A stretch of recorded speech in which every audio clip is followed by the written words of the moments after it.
మరొకసారి చెప్తున్నా, మాకొక్క వాహనం ఇయ్యండి. 3 జిల్లాల్లో వీని భర్తం మొత్తం వీని వీడియోలన్నీ కలెక్ట్ చేసి పెట్టినాం. ఈయన వీడియోలు ప్రతి సెంటర్లో తీసుకుపోయి ప్లే చేస్తాం. వీడు ₹1.5 కోటి ప్రభుత్వానికి రాసిచ్చిందంటాడు కదా, ఇంతవరకు ట్రెజరీలో అవి కాలేదు, జమ కాలేదు. ట్రెజరీలో రాష్ట్ర ఖజానాలో ఈ ₹1.5 కోటి ఇంకా పడలేదు.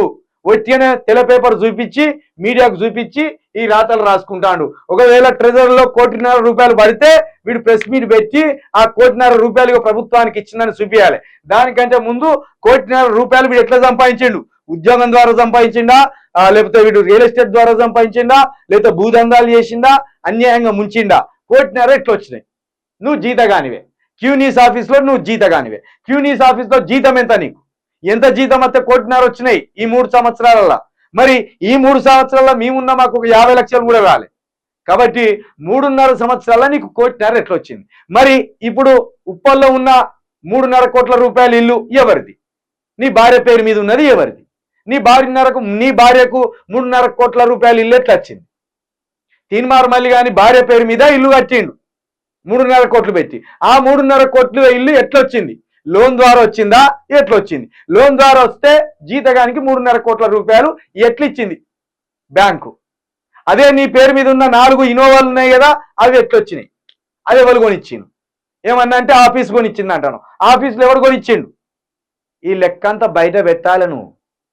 చాలా ఉన్నాయి ఇంకా మాట్లాడేవాటి, కాకపోతే మనకు టైం మించకపోతుంది కాబట్టి వీని కోసం ప్రత్యేకంగా రోజు 10 నిమిషాలు వీని ఓటమి కోసమే చిలక పని చేస్తాడు.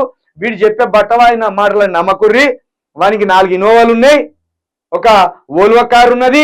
ఓల్వో కారు 70 లక్షలు పెట్టుకున్నాడు బద్మాషి గాడు. ఒక బుల్లెట్ ఉన్నది, ఒక చిన్న ఏనుగు, ఒక బండి ఉన్నది. క్యూనీస్ ఆఫీస్ విలువ దగ్గర ₹1 కోటి ఉంటుంది. దాంట్లో ఇప్పుడు 40 నుంచి 30 మంది పనిచేస్తాను. శనార్థి తెలంగాణకు ఒక 15 మంది పనిచేస్తాను. ఈ క్యూ న్యూస్ కోసం 15 మంది పనిచేస్తాను. వాళ్ళ జీతాలే ఉంటాయి 10 లక్షల వరకు. మరి ఆ జీతాలు ఎవడిస్తాడు? దాని ఓనర్ ఎవడు? ఇవన్నీ బయట పెట్టాలరా. నేను కక్కిచ్చుడే పసరు కక్కిస్తా. నేను ప్రజాక్షేత్రంలో నాకు ఒక వాహనం ఎవడన్నా గెలిచే అవకాశాలు ఎవడన్నా ఉంటే నన్ను వాడుకోర్రి. ఎందుకు అడుగుతానంటే తెలంగాణ ప్రజల కోసమే అడుగుతున్నా. ఎందుకంటే మనం ఈ 3 డిస్టిక్లలో 36 నియోజకవర్గాల్లో తిరిగి రావాలంటే మనకు చాలా వ్యయ ప్రయాసాలతో కూడుకున్నది. ఈ వేదికగా ఒకవేళ ఎవ్వడు వాడుకోపోయినా ఈ వేదికగా మాత్రం గెలిచేటోళ్లకు ఖచ్చితంగా విప్పి చెప్పుతాం.